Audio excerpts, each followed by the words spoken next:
तर नमस्कार मित्रांनो, स्वागत आहे तुमचं हवामान अपडेट्स या यूट्यूब चॅनलवरती।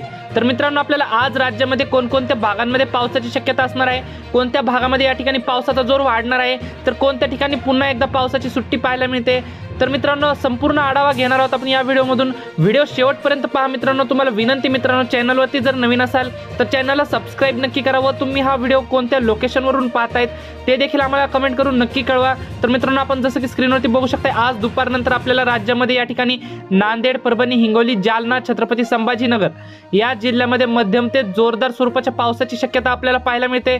आपण जसं की स्क्रीनवरती बघू शकता, जालना जिल्ह्यामध्ये आपल्याला जोरदार पावसाची शक्यता आपल्याला पाहायला मिळते। तसेच मित्रांनो, परभणी, जिंतूर या ठिकाणी, नांदेड, हिंगोली या जिल्ह्यामध्ये देखील आपल्याला मध्यम ते जोरदार स्वरूपाच्या पावसाची शक्यता आपल्याला पाहायला मिळते। तर बीड, लातूर, धाराशिव या जिल्ह्यांमध्ये पावसाचा जोर आपल्याला कमी झालेला पाहायला मिळतोय। या ठिकाणी कुठल्याही पावसाची शक्यता आपल्याला पाहायला मिळत नाहीये। तसेच विदर्भामध्ये जर पाहिलं तर अकोला, अमरावती, नागपूर, भंडारा, गोंदिया, गडचिरोली, चंद्रपूर या संपूर्ण विदर्भातील जिल्ह्यांमध्ये आपल्याला मध्यम ते जोरदार स्वरूपाच्या पावसाची शक्यता आपल्याला पाहायला मिळते। या ठिकाणी यवतमाळ, वाशिम जिल्ह्यामध्ये देखील आपल्याला मध्यम ते जोरदार स्वरूपाच्या पावसाची हजेरी आपल्याला पाहायला मिळते। वर्धा, आर्वी या भागामध्ये देखील आपल्याला मध्यम ते जोरदार पावसाची शक्यता पाहायला मिळते। तसेच मालेगाव, जळगाव, धुळे, नंदुरबार या जिल्ह्यांमध्ये देखील आपल्याला मध्यम ते जोरदार अशा पावसाची शक्यता आपल्याला पाहायला मिळते। तर नाशिक, पुणे, अहमदनगर, सोलापूर, सातारा, कोल्हापूर या भागामध्ये देखील पावसाचा जोर आपल्याला कमी झालेला पाहायला मिळतोय।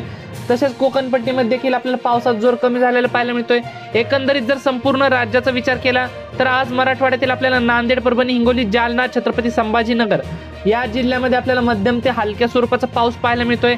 तर विदर्भामध्ये आपल्याला भाग बदलत मध्यम ते जोरदार स्वरूपाच्या पावसाची शक्यता ही दुपारनंतर आपल्याला पाहायला मिळते।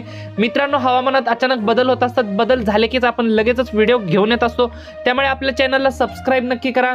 तर मित्रांनो, ही होती हवामानाबद्दल छोटीशी माहिती आवडल्यास देखील आपल्या चॅनलला सबस्क्राइब नक्की करा। धन्यवाद। तर भेटूयात पुढच्या व्हिडिओमध्ये।